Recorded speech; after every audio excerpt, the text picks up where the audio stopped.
All right, today we are going to make chicken pot pies. Rather than using pie crust, I'm choosing to use puff pastry. You can buy this in the frozen section at the store, buy the frozen pies.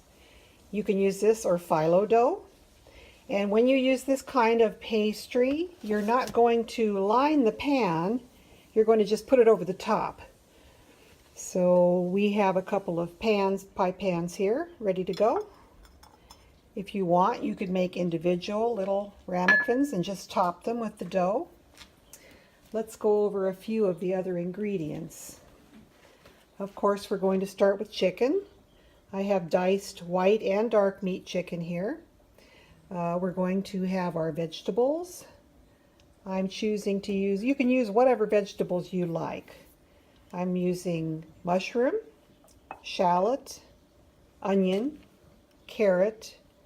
That's 3 stalks of celery, 2 carrots, a half of a large onion. There's the other half back there. I thought of adding more, but I have the shallot, and I'll be adding some garlic, so I won't need any more of the allium family in this dish. I've got some parsley, chopped parsley. I've got fresh corn. I'm going to always, everything's better with bacon. I'm going to throw a couple strips of bacon. I'm going to chop those up. Of course, you need a little cream to make it nice and creamy. A little flour to thicken it. Some chicken broth. I use better than bouillon. I keep it in my refrigerator to make broth. So I'm going to use maybe 2 cups of broth or so, depending on the size of the dish here. I'm also going to use a little fresh pepper. Sometimes people add pepper flakes into theirs, depending if you like it. Of course, if you don't like pepper, don't add that in. I use green because it's mild and not hot. This is an Anaheim that I grew in the backyard.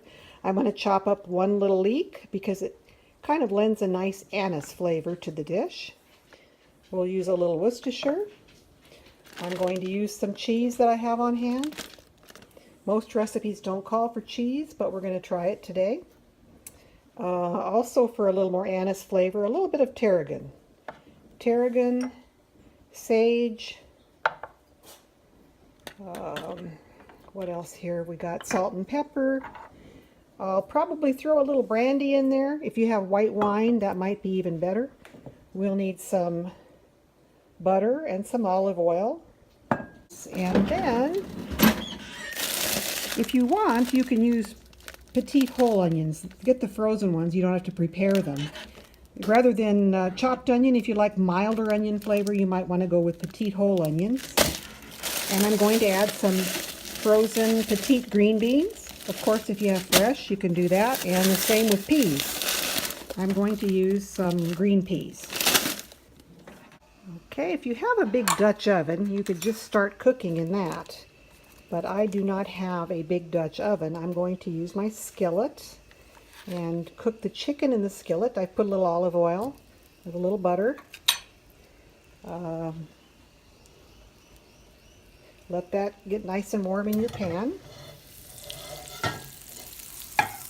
And this is a pretty big pan, so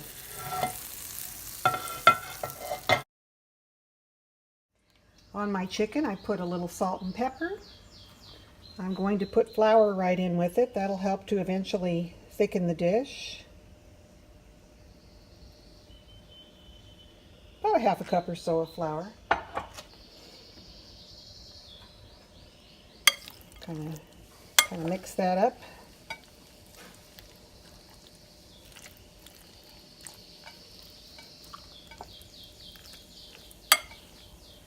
You could probably add a little more flour, but we can also do that later in the process. Well, let me go ahead. Just add a little bit more. Looks like we're going to have a large amount of food here. Now you can cook this filling when I make the pie and I'm just going to top it with the crust, I want the inside filling to be cooked pretty much all the way through. So we are going to cook this chicken until it's nice and brown and pretty well done.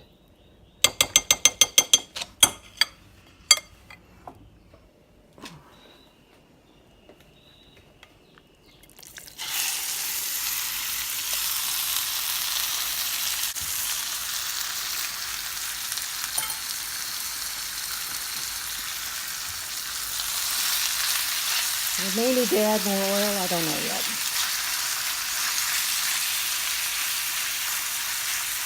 So let's cook this.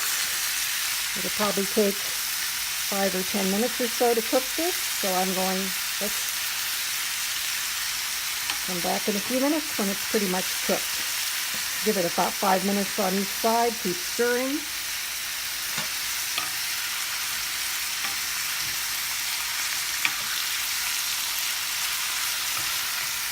If you need any more oil or butter, you can add that.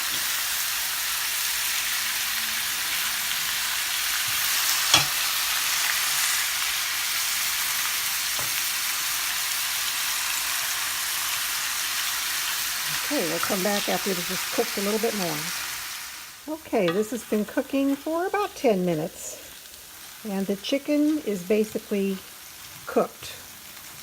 There are no raw pieces. I cut it fairly small so it would be able to be cooked pretty rapidly. Of course, you can skip this entire step if you're using already cooked chicken. You can buy whole chickens that are cooked at the market, and that'll eliminate this step. You can see there's a nice glaze on the bottom that's going to make a nice gravy. Okay, our chicken is cooked. I'm going to add a little bacon at this point too, so that it'll give it a nice flavor. I'm a big fan of lots of flavors and textures in food. So a little bit of bacon will just give it that little bit of extra smoked flavor. You can also put paprika if you want kind of a little good flavor like that. Now at this point you can add a few more spices.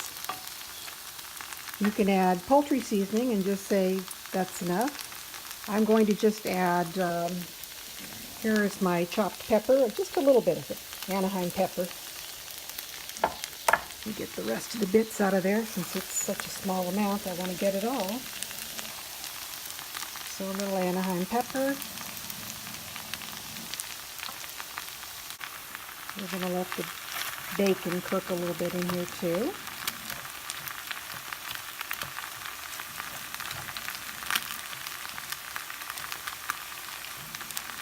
And the pepper.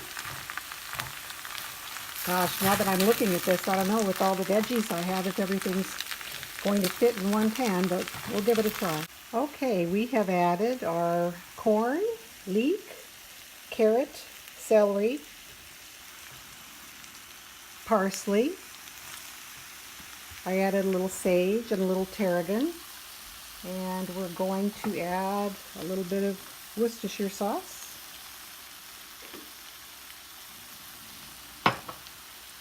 We will pour in a little bit of brandy just for the flavor. A couple tablespoons maybe.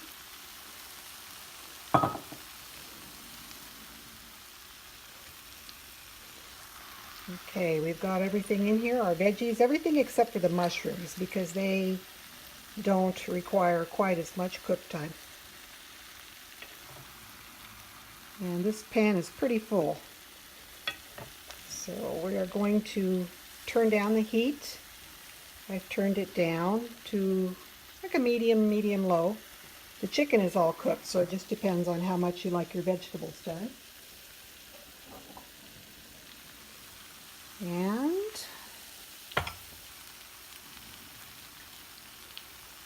next we will add our chicken broth. Well, it was as I feared. I did not have enough room in my skillet once I had all the ingredients in there, so I transferred the chicken and veggies to a larger stock pot, and that's going to give me the chance to deglaze the cooking pot where we can get all those bits of flour and spices that are on the bottom of the pan. Get it all mixed in there together. I think I've pretty well got it deglazed. So if you're making this at home, use a giant pot, or when you're done cooking your chicken, just remove the chicken, deglaze your pot, and then put the veggies in, and then you can add the chicken at the end. But of course I had to do things the hard way. So there is our gravy. And I'm going to add it into the vegetables.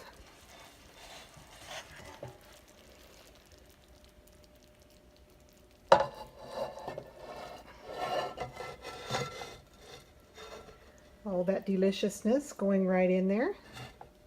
Smells heavenly. Okay, now this, I originally put 2 cups of broth, but I think I'm going to need some more. So let's add 2 more cups of broth.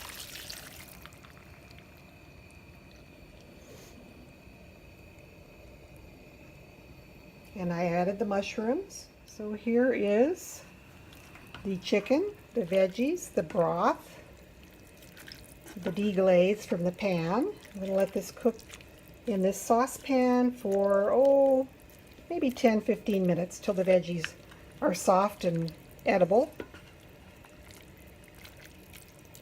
So let's cover our pan, cook it on a medium heat, turn down to about medium, cover the pan, and let's give it about 10 minutes or so. Okay, we've had this simmering for about 10 minutes. It looks like a nice soupy consistency. The vegetables pretty much look done. At this point, I'm going to add whatever frozen vegetables I want to add. Then we'll add our cream and thicken it up a little bit. Check it for spices. Okay, we've added our peas and green beans. We'll stir those in.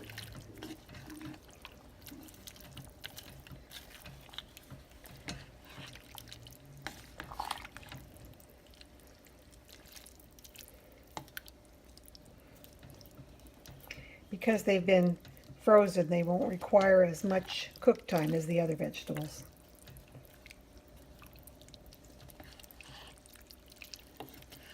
Looking mighty nice.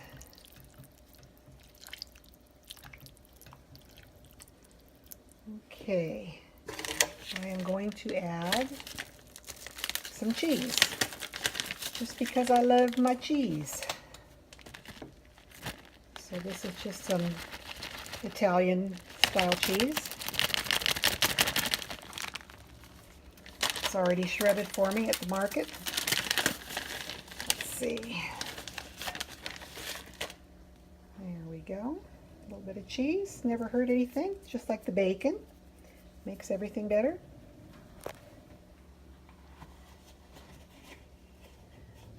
We're going to add some cream. About a cup or 2 of cream.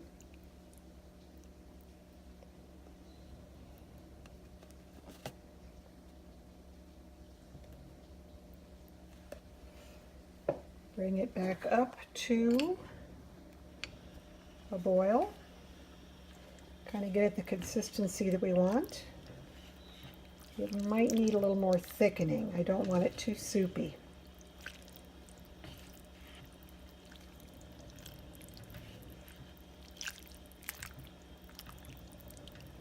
Yeah, this is pretty soupy, so I'm going to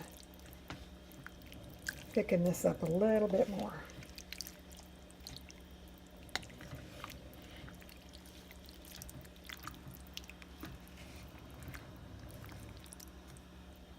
Okay, we added about a half a cup of a cornstarch mixture, half cornstarch, half water. Thickened it up pretty nicely. All the veggies look like they're done. So next step will be to spoon it into our dish, put the top over it, and bake it.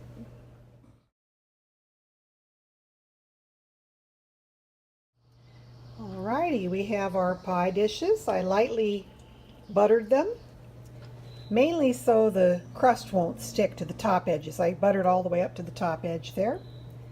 Now we're going to pour our delicious pie filling right into the bowl.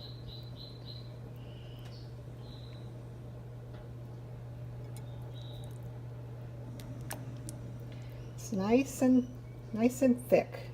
Nothing runny about it. I'm taking one out to my mom's. We're going to go out to visit, and we're going to be transporting in the car, so I don't want it too watery and soupy. Take the chance of it sloshing around.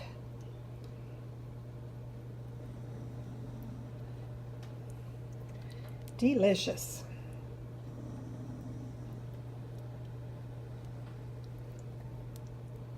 I think I got just the perfect consistency here. And plenty to make 2 pies.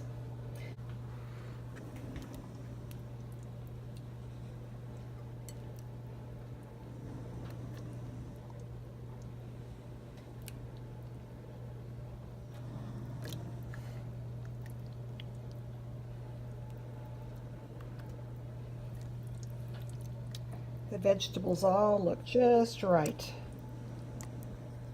Not too hard, but they're not mushy and falling apart either. I think I got more juice in the first one than this bottom one, so maybe I'll have to see what I can do to remedy that. Okay, there we go.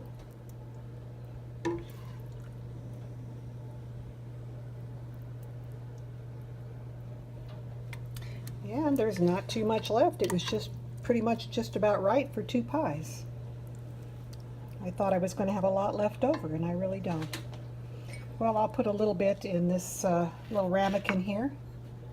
Make an extra pie. Okay, so these are all ready to be topped with our puff pastry. Let's get it out of the refrigerator and start to work on that. Okay, so the oven is preheating to 400. I've got my puff pastry sheets. There are 2 of them in this box. Kind of carefully undo them here. They look nice. Saves you a lot of work when you don't have to do it yourself. They are not quite big enough to cover the pies, but that's okay. I don't want to mess with them too much. I don't want to ruin the puffy nature that they've got. Alright, so we'll lay one on this pie. They don't have to be precise.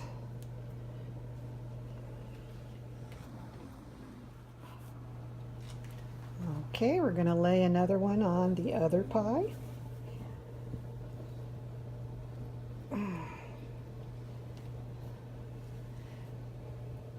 This pan is not quite as wide as this one, so I had a little better luck covering the dish. And I think what I'm going to do is just kind of fold the corners back a little bit, just so they won't burn.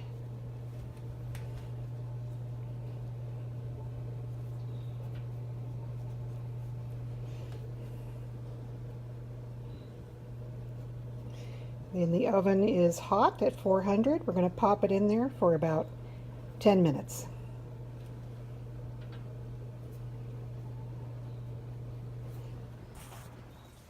And here is the finished product. Number 1, number 2. As you can see, I overfilled them a little too much with the filling. But other than that, I think they look pretty darn good.